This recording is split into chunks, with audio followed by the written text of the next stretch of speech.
요한계시록 1장 9절에서 20절 말씀. 나 요한은 너희 형제요 예수의 환난과 나라와 참음에 동참하는 자라.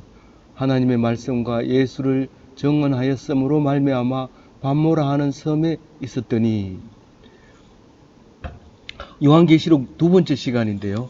요한계시록을 누구나 이렇게 요한계시록 하면 계시, 환상, 그리고 어려운 말, 그리고 이단들이 이용하는 말, 그래서 약간은 두려워하기도 하고 전혀 이것을 손대지 말라고 해서 함부로 해석하면 안 되는 그런 두려운 책으로, 성경으로 그렇게 기억하고 있습니다. 그러나 사실은 우리가 1절과 2절, 1장 1절과 2절에서 묵상한 것처럼 세례 요한은 세례 요한이 아니죠. 사도 요한이죠. 사도 요한이 이거를 썼는데, 사도 요한이 사실은 12제자 중에 가장 젊었고, 그래서 자기 형은 그 예루살렘 교회에서 먼저 목이 잘리는 그런 요한과 그 두 형제가 베드로하고 셋이서 삼총사였죠. 항상 예수님을 따라다녔는데 그 중에 요한이 이제 젊었으므로 다른 사람 다 죽고 이제 요한 혼자 남아서 계시록을 씀으로써 요한복음과 요한 1, 2, 3서와 요한 계시록을 씀으로써 이제 구약 신약 시대가 이제 끝나게 되는데, 요한 계시록이 제일 마지막에 쓰여진 것 같아요. 그런데 요한은 오늘 말씀은, 적어도 오늘 말씀을 읽을 때는 요한은 지금 두 가지를 지금 말하고 싶은 거예요. 우리가 살면서 그 영혼이 있고 몸이 있다는 거예요. 이 두 가지는 항상 있는 건데 그걸 생각 안 하고 있다는 거예요. 그게 답답해서 지금 쓰고 있는 말입니다. 사실 이 요한은 이 편지를 쓸 때, 이 요한계시록을 쓸 때 사업이 바빴거나 일이 많아서 정신없이 돌아다닌 게 아니라 정말 아무것도 할 수 없는, 오직 섬에 갇혀서 꼼짝 못하는, 이게 지금 유배 간 거거든요. 지금 왜 갔다고 얘기를 했어요? 그 9절의 끝에 보면 하나님의 말씀을 증언한 죄, 하나님의 말씀을 증언하다가 수감된 거예요. 그리고 또 두 번째 말은 예수를 전파하다가 그 두 가지 죄 때문에 반모섬이라고 하는 것에 이제 유배돼서 갇혀서 이제 못 나오게 이렇게 로마 사람이 지키는 그 섬에 가 있습니다. 거기 반모섬은 이 에베소 하고 이렇게 안 가봤습니다만은 거의 마주 보고 있습니다. 아주 가까운 지역에 섬에 떨어져 있어서 그 반모섬에 이제 우리가 한번 이제 지중해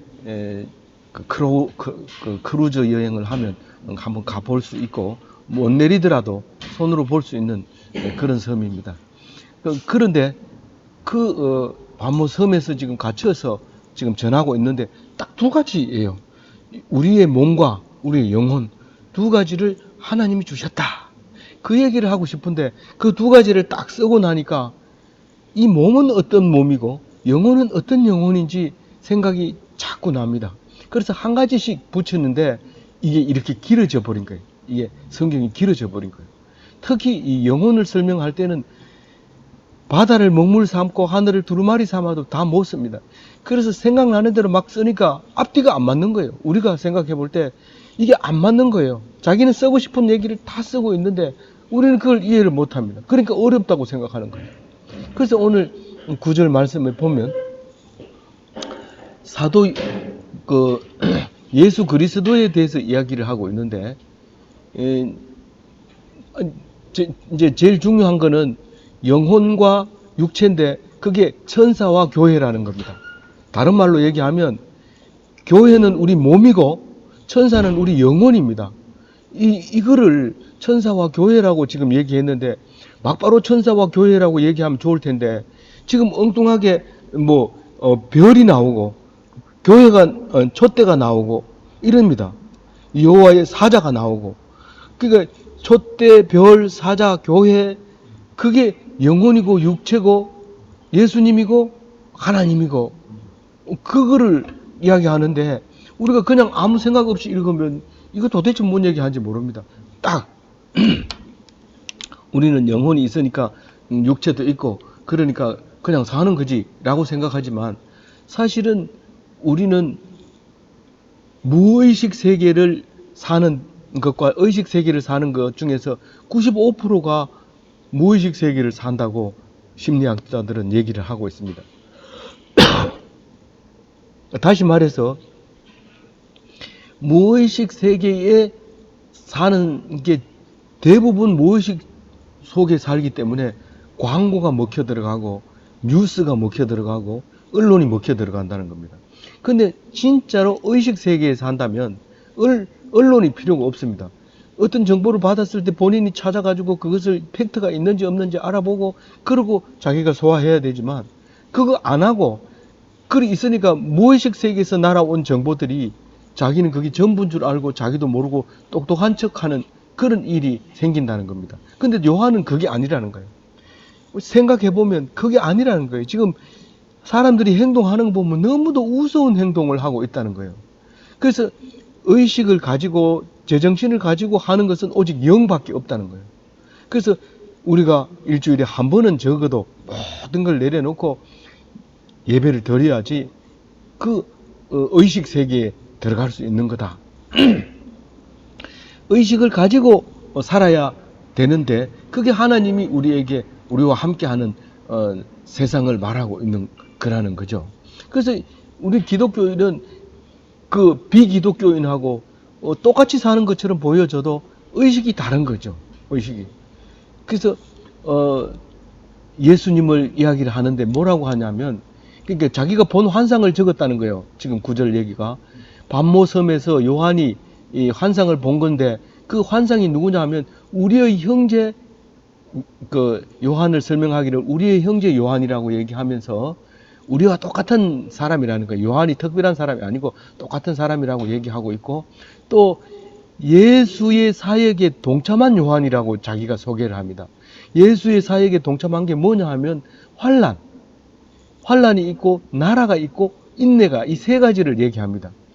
예수님이 가지고 있는 환란에 자기도 동참했고 예수가 가진 나라, 킹덤, 왕 같은 삶 거기에도 내가 동참을 했고 인내에도 예수님이 십자가에서 당한 고통 그 인내에도 내가 동참했다라고 얘기를 하고 있습니다. 환난과 나라와 참음에 동참한 자라 누가? 형제 요한이 요한은 예수의 환난에 동참한 자라 나 요한은 동참한 자라 이렇게 얘기하고 있습니다. 그리고 그 하나님의 말씀과 예수를 증언해서 반모라는 섬에 갇혀 있는데 이 로마 사람들은 그것을 싫어했기 때문에 반역이라고 생각하고 반역자를 반모섬에 가둬놨다. 이제 그 얘기를 9절에 하고 있습니다. 10절에 보면 주의 날에 내가 성령에 감동되어 그 뒤에서 나는 나팔 소리 같은 큰 음성을 들으니 그냥 되는 대로 이렇게 끌적끌적 했다가 나중에 정리한 이 요한계시록이 아니라 하나님이 나에게 음성을 주는 날이 있었다. 그게 주의 날이라는 거예요. 그게 주의 날이라. 그게 성령이 감동된 날이 주의 날이라. 우리가 늘 성령에 감동된 것 같지만 그게 아니라는 거예요. 아까 제가 서두에 말씀했듯이 무의식의 세계에서 대부분 살고 있고 정말 의식을 가지고 산 날이 주의 날이 된다는 거죠. 성령에 감동된 날. 그 날이 이제 오늘 이 말을 요한계시록을 쓰게 됐는데 그날 어떤 일이 있었냐면 내 뒤에서 나는 나팔 소리 같은 큰 음성이 들렸다고 얘기를 합니다. 나팔 소리 같고 큰 음성 같고 내 뒤에서 들렸고 그런 말을 10절에 합니다. 그래서 이 사도 요한이 이제 뒤를 돌아봅니다. 그래서 돌아보는데 음성이 제일 먼저 들립니다. 보려고 하는데 보기 전에 눈에 보이는 것보다 귀에서 먼저 들려오는데 두루마리에 써서 7개 교회에 보내라. 뭐를? 네 보는 것을. 네 이제 딱 돌리면 눈으로 보일 텐데 그 보이는 것을 두루마리에다 써서 보내라 하는데 이 보는 것이 딴 게 아니라 요한이 그 본 거룩한 말씀, 하나님의 말씀이었던 거죠. 그러니까 두루마리에 그 말씀을 두루마리에 안 쓰면 이 많은 글을 쓸 수가 없습니다. 지금처럼 재본 기술이 없기 때문에 그냥 써가지고 자꾸 말면 두루마리가 되는 거죠. 거기에 두루마리를 쓴 거를 갖다가 이제 7교회에다가 이렇게 보내라고 합니다. 그런데 7교회 중에서 이 에베소 교회만 사도행전에 나오는 거고 두아디라가 한번 나옵니다. 두아디라의 자주장사 루디아가 빌립보 사역을 할 때 유럽에 가가지고 사역을 할 때 이 아시아에 사는 두아디라 출신의 이 루디아라고 하는 여자 자주장사가 그 사울을 적극적으로 도와서 큰 일을 하게 됩니다. 그때 이제 두아디라가 나오고 나머지는 다 여기에서만 사용합니다. 서머나, 버가모, 사데, 빌라델비아, 라오디게아 이 동네는 이 에베소에서 그렇게 멀리 떨어져 있지 않는 그 가까운 걸어서 다닐 수 있는 가까운 교회의 지역인데 그 교회에다가 이 성경에서는 아시아라고 얘기했지만은 실제로는 거기가 이제 소아시아, 지금은 소아시아라는 말도 안 하죠. 터키라고 얘기를 합니다. 거기에 이제 보내는 걸로 되어 있습니다. 그래서 이제 12절에 보면 자기가 이제 몸을 완전히 돌려서 그 음성을 하는 사람이 누군가 하고 보려고 이제 몸을 돌이키니까 7 촛대가 떡 서 있는 거예요. 근데 이 7 촛대가 밑에 말하는 촛대가 교회예요. 7 촛대가 교회란 말이에요. 7 교회에 보내라. 7 촛대가 교회가 보이는 거예요. 자기 눈에. 어떻게 알아요? 이 밑에 그렇게 적어 놨어요. 촛대가 교회다라고 얘기를 합니다. 이 교회가 그럼 누구냐 이러면 뭐 교회를 지어 놓고 어떤 목사들은 그 교회가 성경에 말하는 이 교회다 이래가지고 막 이래 불러 모으고 막 이러는데 사실은 예수님 말씀을 정확하게 알아들어야 돼요. 교회는 자기 몸입니다. 거룩한 하나님의 몸이 자기 교회입니다. 다르게 해석하면 엉뚱하게 교회 가가지고 딴짓을 하고 있을 수 있어요. 그러니까 이걸 잘 읽어야 돼요. 이 촛대가 자기 몸을 얘기하는 거예요. 어쨌든 7 촛대를 보았는데 촛대 사이에 인자 같은 이가 있다는 거예요. 늘 지금 예수님은 오셔가지고 자기가 인자라고 얘기를 했는데 이 요한이 보기에는 인자 같은 이가 있다는 거예요. 그 촛대 사이에. 그럼 뭐 7개의 금촛대가 있는데 그러면 7개가 있으면 그 사이에 있다면 6개의 인자 같은 사람이 있었느냐? 그거에 대해서는 얘기 안 해요. 근데 이거를 구체적으로 그림을 그리려고 하면 복잡해져요. 그래서 이거를 읽을 때, 예수님이 교회에 있는 예수님, 우리 마음속에 있는 예수님, 이걸 얘기하는구나. 그렇게 생각을 하고 있어야 되는데, 그렇게 생각을 하지 못하게 해요. 왜냐하면 13절에 이렇게 얘기합니다. 촛대 사이에서 말씀하시는 주님인데 요한이 본 주님이에요. 이건데 첫 번째로 인자이신 주님. 인자 같이 보였지만 사실 인자예요. 왜냐하면 Son of Man 말하는 거예요. Son of Man. 그러니까 사람 같은 하나님을 얘기하는 거예요. 그 하나님이 사실은 사람이죠. 예수님이 사람이죠. 본인도 사람이라고 얘기를 했고요. 그러면 왜 사람이라고 굳이 얘기했느냐? 다들 하나님으로 믿어야 될 사람이 하늘으로 사람으로 왔다는 얘기는 우리하고 똑같은 인성을 가지고 왔다는 거기 때문에 인자라고 본인 스스로도 그렇게 얘기하고 우리는 오히려 인자라고 말함으로써 예수님을 말하고 있는 것으로 사람의 대표로 말하는 것으로 제2의 아담으로 얘기하는 것으로 우리가 표현하고 있는 거죠. 그래서 그 옷은 무엇을 입었느냐 하니까 흰 두루마기를 입었어요. 이 두루마기라는 말은 없지만 발이 끌리는 옷을 입었어요. 그럼 이름이 있어야 되죠. 이거를 말하면 길어지잖아요. 그래서 이건 그냥 흰 두루마기를 입은 그런 사람이 있었다 하는 거고요.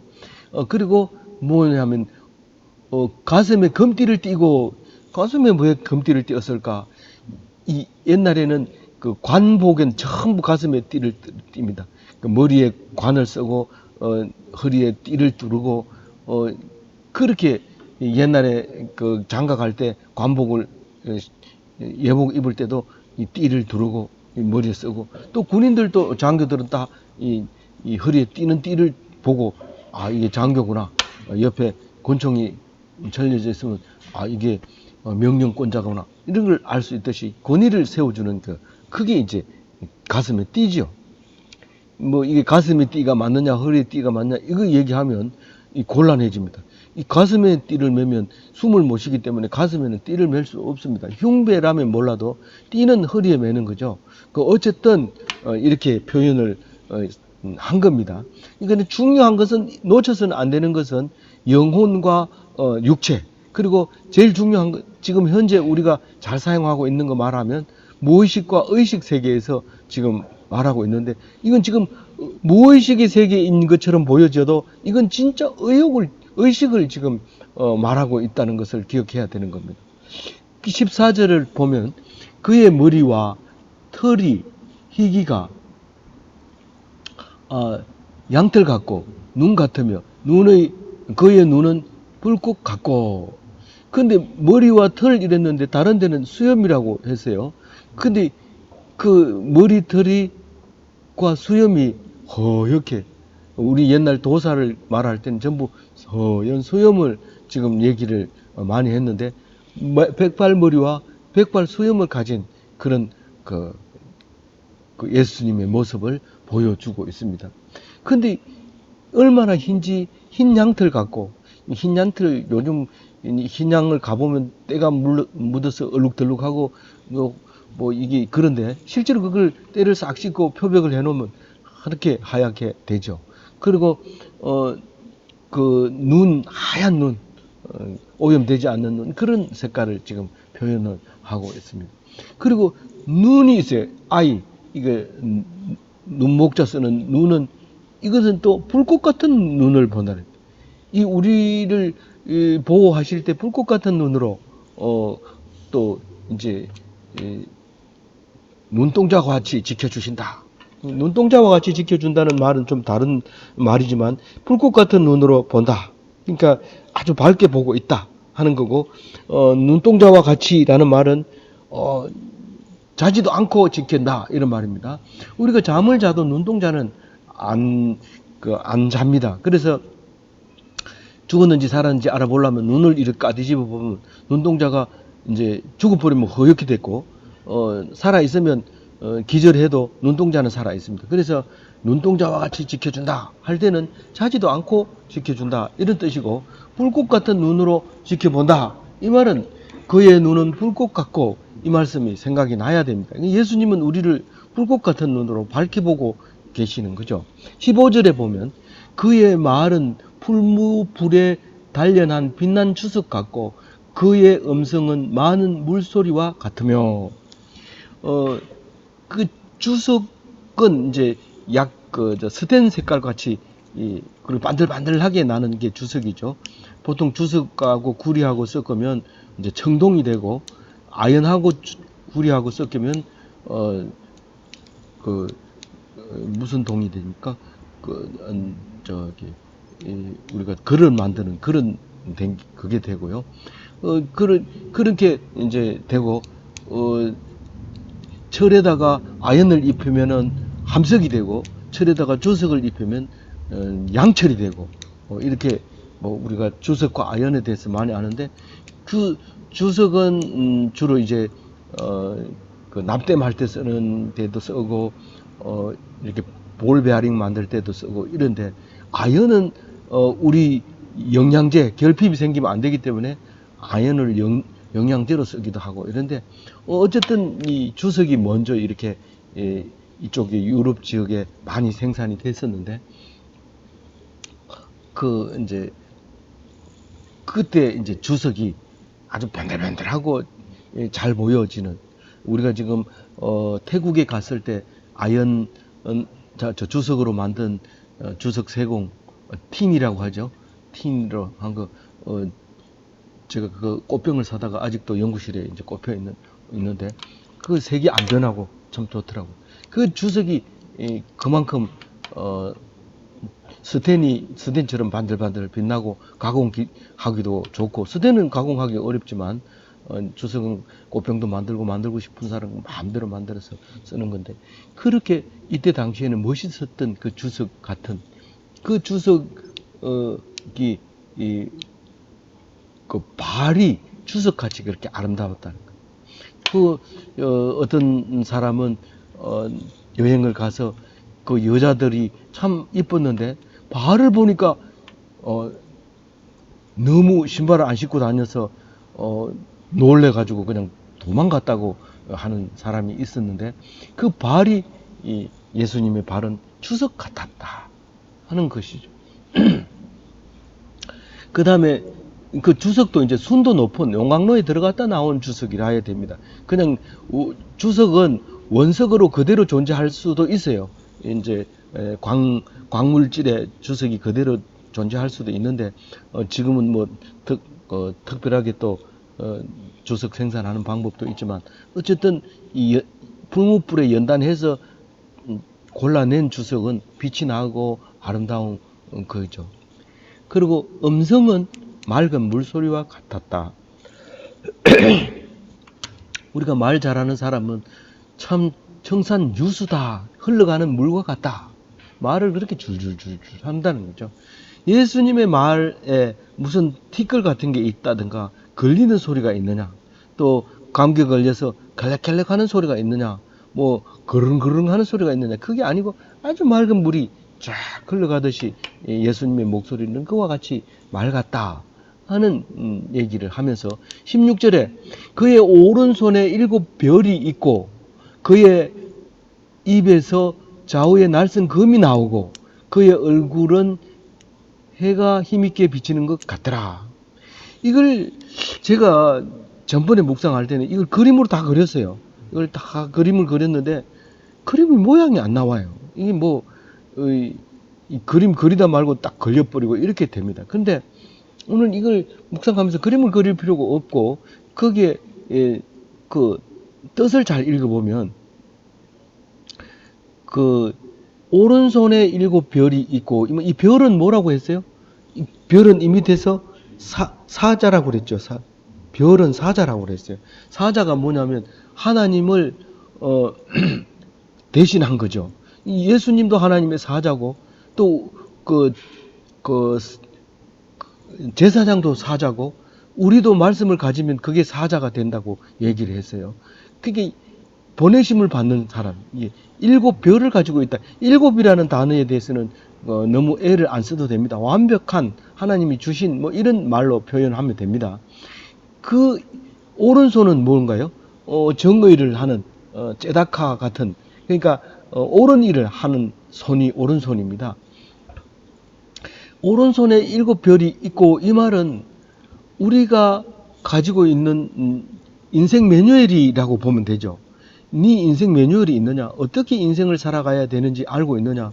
몰라. 어떻게 살아야 될지 모르겠어. 남들은 어떻게 사는지 모르겠어. 모르는 것이 아니라 성경 말씀에 네 인생은 이렇게 살아가야 된다라고 매뉴얼이 적혀 있어요. 그러니까 매뉴얼대로 살면 돼요. 근데 그걸 안 보면 시행착오를 계속 겪는 거예요. 하지 말아야 될 것을 하다가 혼나고 다시 돌아와서 하나님께 의뢰하고 또 빌면 또 고쳐주고, 그러면 그 시행착오를 계속 하잖아요. 근데 하나님 말씀을 가지고 그냥 행복하게 살 수 있는 건데 그걸 못 하는 거죠. 그래서 오른손에 7별을 예수님이 딱 들고 있는 거예요. 어디 사이에서? 촛대 사이에서. 교회에서 살려주는 거예요. 그래서 교회에 가서 말씀을 들어야지 이게 영혼이 사는 거지. 물론 성경 말씀을 가지고 내 혼자서 연구할 수 있지만 혼자서는 안 됩니다. 최소한 그 말씀을 들을 수 있어야 됩니다. 그래서 2-3명이 있는 곳에 내가 함께 하겠다, 그렇게 말씀하시는 거죠. 근데 떼거리로 모이면 안 됩니까? 안 되는 건 아니지만 좀처럼 그 별이 빛나지 않아요. 사람이 많으면 별이 빛나지 않아요.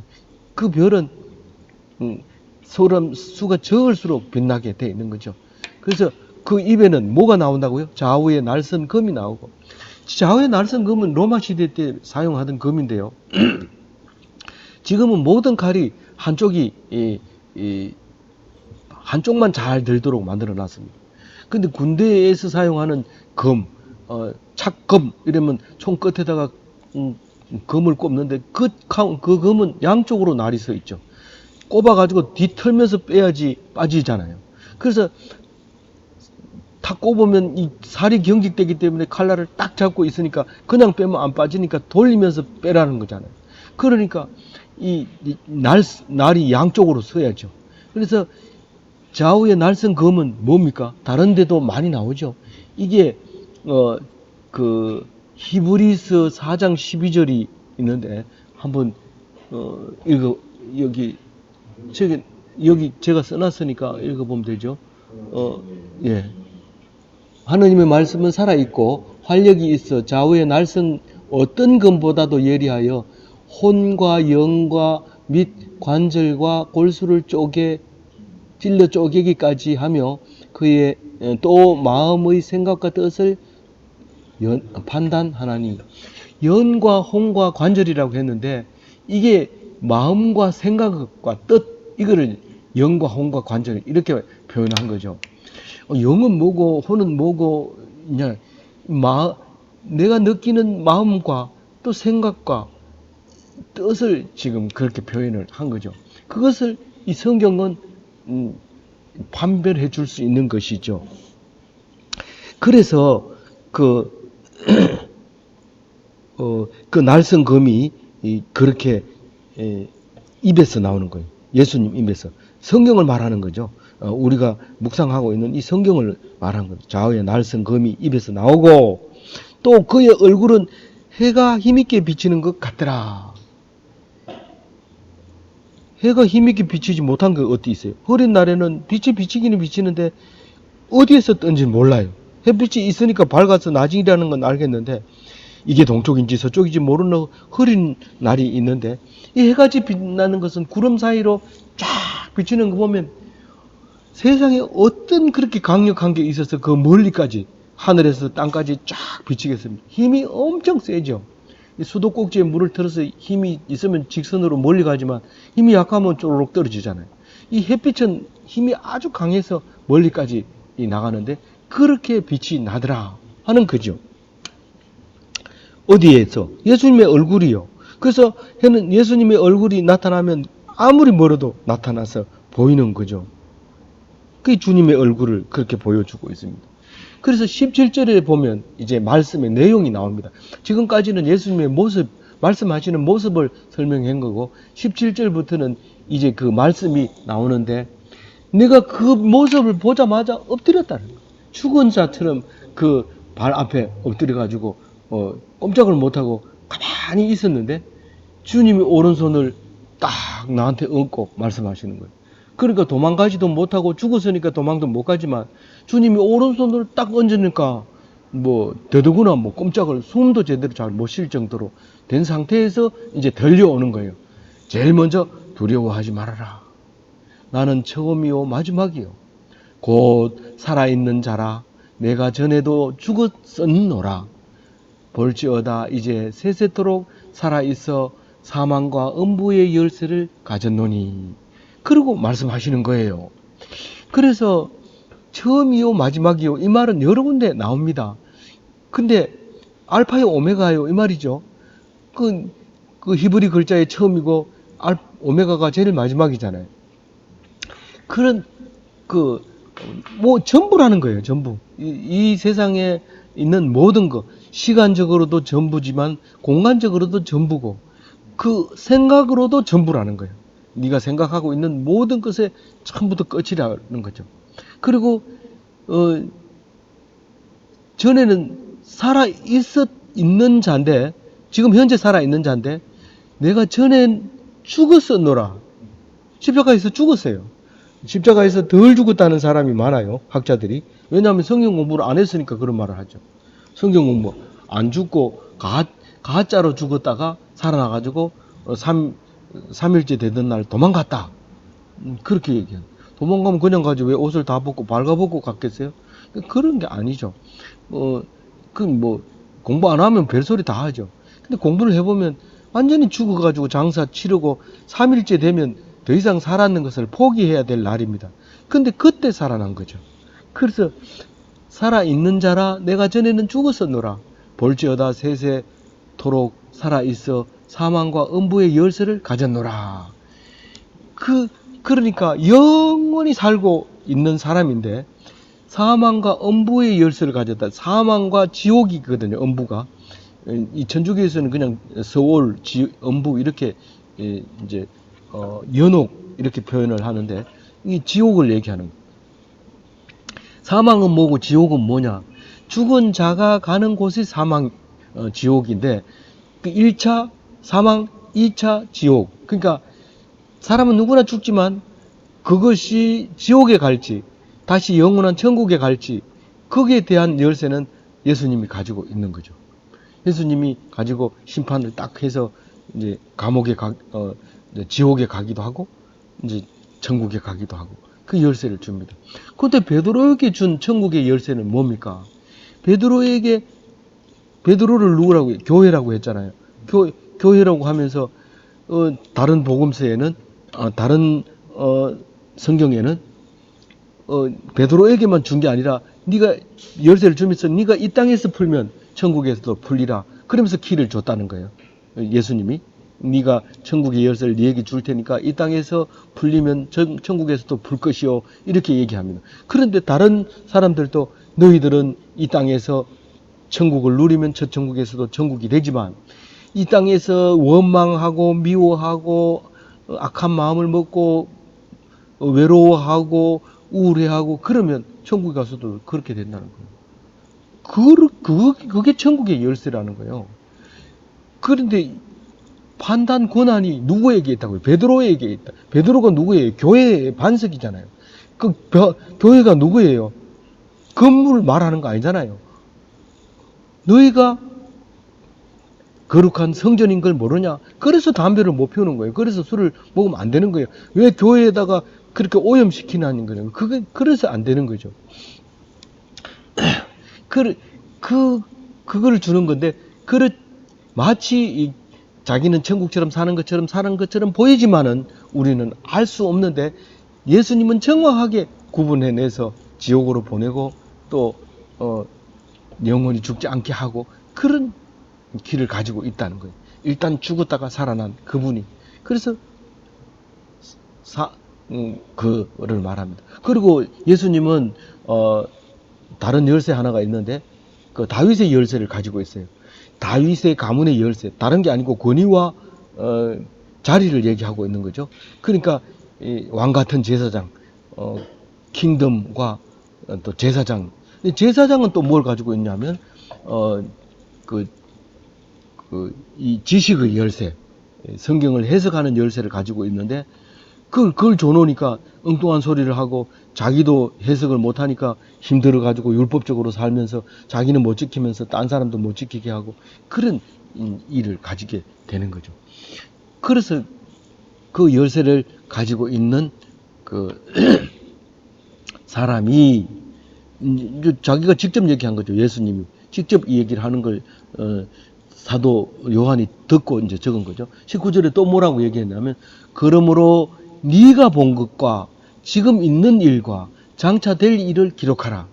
이 얘기가 앞에 또 한번 나왔어요. 이 앞절에 네가 알고 있는 걸 다 기록해라. 그러니까 딴 게 아니라 네가 본 거하고 들은 거하고 네가 환상으로 본 거를 기록해라. 이건데 19절에서 말한 본 일과 보고 있는 일과 장차 있는 일과 과거와 현재 미래의 모든 될 일을 네가 쓰라는 거죠. 그 얘기를 이제 19절에 하고 또 뭔 얘기를 하냐면 지금까지 본 것에 대한 마지막 정리를 지금 해주는 겁니다. 뭔 말이냐면 조금 전에 본 일을 기록해야 되는데 주님의 오른손에 있는 별의 비밀은 딴 게 아니고 여호와의 교회의 사자다. 이 교회에 성령을 보내주는 하나님의 사자를 얘기하는 거예요. 교회의 사자. 그렇게 볼 수 있는 거죠. 일곱 교회의 사자라는 거죠. 그 다음에 뭐요? 초 때는 그 교회를 얘기하고 있는 거라는 거죠. 그러니까 20절 얘기는 뭐냐면 사실은 이 요한이 시작할 때부터 우리에게는 몸이 있고 영혼이 있다. 영도 있고 생각도 있고 감정도 있고 뜻도 있고 하고 싶은 욕망도 있고 그게 다 들어있는데 그 중에서 진짜 의욕을 가지고 살아야 되는 게 바로 별이고 그리고 촛대다. 별과 촛대가 나중에 자꾸 환상을 보면서 이렇게 기록을 덧붙이고 해서 이렇게 일어나는 일들이 하고 싶은 얘기를 다 쓴 거죠. 우리가 설교하라고 해놓으면 은혜 받은 목사는 막 한 절 가지고 계속 1시간을 떠들게 되는데 그게 지금 요한계시록입니다. 딴 걸 보는 게 아니고 그래서 설교 듣는 게 얼마나 힘든지 모르면 요한계시록 차라리 읽겠다. 설교 안 듣겠다. 이렇게 말할 수도 있을 정도로 설교 듣는 게 힘듭니다. 그래서 자기가 은혜 받은 것을 말하는 거죠. 20절 읽고 마칠게요. 네가 본 것은 내 오른손의 7별의 비밀과 또 7금촛대라. 7별은 7교회의 사자요 7촛대는 7교회이라. 이거 읽고 나서도 무슨 말인지 잘 모르는데 정리는 그렇게 하시면 됩니다. 그래서 별과 촛대, 본 것은 별과 촛대를 봤는데 촛대는 교회고 별은 사자고 그렇게 해서 이 환상을 우리가 말로 해서 잘 안 됩니다. 그런데 요한이 본 환상은 그림으로 이렇게 그려서 기억하고 있으면 우리가 지금 이성을 잃고 있구나. 그 마트에 가가지고도 벼락 세일 하는데 가가지고 줄 서지 말고 저거 온 것만 사가지고 가면 돼요. 근데 벼락 세일 하는 데 가서 사가지고 와보면 맨날 괜히 샀다 이런 소리를 하게 되고 그러니까 우리가 살림을 살면서도 꼭 정신을 차리고 살아라 이 말을 오늘 하고 있는데 그 말을 거기에다 적용을 못해요. 이 벼락 세일 하는데 갑작 세일 하는데 줄 서면 이 생각이 안 나죠. 근데 와가지고 이 요한 계시록을 읽고 그 생각이 나면 복 있는 사람이죠. 그래서 정말 복 있는 사람으로 그리스도인으로 사는 귀한 삶 되시기 바랍니다.